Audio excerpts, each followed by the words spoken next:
Welcome back to the Arise interview. I'm Charles Aniagolu. Now, Saudi Arabia's Crown Prince Mohammed bin Salman and other high-ranking Saudi officials have been accused of committing crimes against humanity. The accusation is contained in a criminal complaint filed in Germany by the press freedom group Reporters Without Borders. The 500-page document filed with the German prosecutor centers on what it calls the widespread and systematic persecution of journalists in Saudi Arabia, including the assassination of the Washington Post columnist Jamal Kashoggi. Well, for more on this, I'm joined now from Paris, France, by the head of the legal department at Reporters Without Borders, Paul Coppin. I hope I've got the surname right, Paul, but thank you very much indeed for joining us. And just tell us more about why you're bringing this case against Saudi Arabia.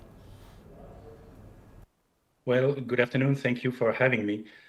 We're bringing this case against Saudi Arabia because, as you mentioned, Jamal Kashoggi was brutally murdered in the Saudi consulate in Istanbul in October 2018. This brutal murder cannot be unpunished, but it is still today. But in this case should not hide the broader situation of journalists in Saudi Arabia. Our complaint details the cases of 34 journalists arbitrarily detained, 33 of whom are still in detention. And our complaint shows that these 34 journalists are the victim of a policy of persecution of journalists, a general policy aiming at silencing and punishing all of them, all of those who publicly criticize the regime, all of those who tweet against the regime, publish against the regime, but also all of those who do not praise the regime publicly. So really our complaint aims at showing that these cases should not be taken one by one. They really exemplify a general policy of persecution, which constitutes a crimes against humanity.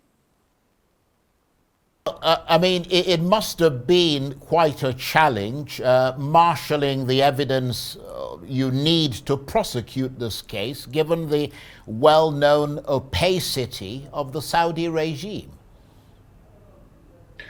Well, you can say that. Opacity is really the term. It's been very challenging to gather all these informations. That's why also we filed this complaint now, because we needed the time to gather the most up-to-date information on all of the 35 cases listed in our complaint. It's very difficult to gather information because the families of the journalists are very reluctant to talk or to be contacted because of the opacity of the regime, and the arbitrariness of the regime. For many of the journalists, there is no official charge. For many of the journalists, it's even difficult to understand why they have been put in jail. The only thing that is certain is that they are being prosecuted often for charges related to terrorism or state security, but actually because of their activity as a journalist. So because of the really opaque and arbitrary reality in Saudi Arabia, it's been very, very challenging. And it has been a lot of work from the French team of Reporters Without Borders, the German team of Reporters Without Borders, with the help of our contacts outside of Saudi Arabia. And it has taken us 8 months to manage to work on this complaint. But I mean, I'm going to ask you a question that I came across on the internet. Is there really a case to answer here? Because the Saudi authorities would say that in the case specifically of Jamal Kashoggi, a Saudi court has already found 5 people guilty of his murder. I mean, unless you don't think that trial complied with due process. Well, that is exactly the reason. The trial in Saudi Arabia was a masquerade. In no way did it comply with any international standard of due process. So that did not bring justice. It was a sham. So that's why we're filing this complaint in Germany. We want these crimes to be prosecuted and investigated and prosecuted by an independent prosecution, by an independent court system that can really go into the details and really identify the suspects and, if necessary, go after them. We've recently seen a German court find against someone working for the Syrian government for crimes committed in the conflict there. How does a prosecution like this work in Germany, but targeting people in Saudi Arabia who are most unlikely to appear in court? I mean, is the German legal process suited to prosecute such crimes? The German courts are very well suited to prosecute such crimes. They have jurisdiction over core international crimes, even committed outside of Germany, even if the suspects or the victims are not German.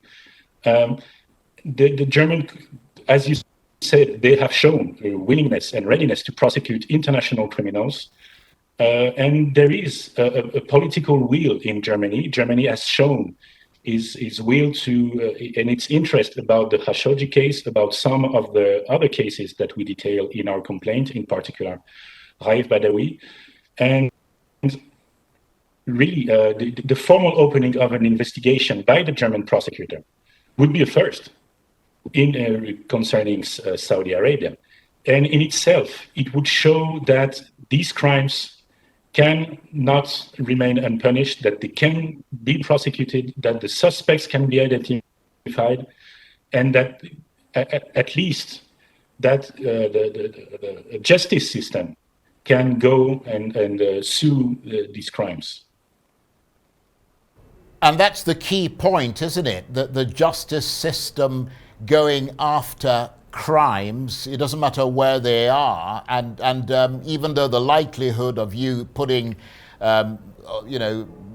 Mr. Mohammed in irons is almost impossible, but really this is aimed at striking a blow at Saudi Arabia's reputation and that of its crown prince, which they're trying very hard to improve. So I suppose just by opening a credible judicial process targeting Saudi Arabia for crimes against humanity and against journalists would be considered by you, and I don't presume to speak for you, but would be considered a success. Yes, definitely. Our target is, of course, to have the suspects ending up in a court of law. We target the crown prince of Saudi Arabia, but also some of his closest aides and advisors. Arrest warrants can be issued. These individuals can be arrested if they travel. But, the impunity rate globally for crimes against journalists is at 98%. 98% of crimes against journalists in the world remain unpunished.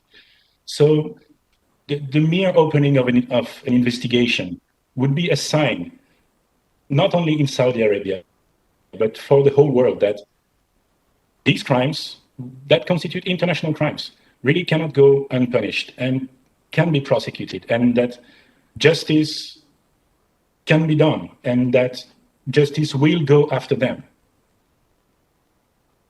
I have to say that we appreciate the work that people like you and Reporters Without Borders are doing to represent and stand up for journalism around the world. Paul Coppin is the head of the legal department at Reporters Without Borders, and he was talking to me there from Paris, France.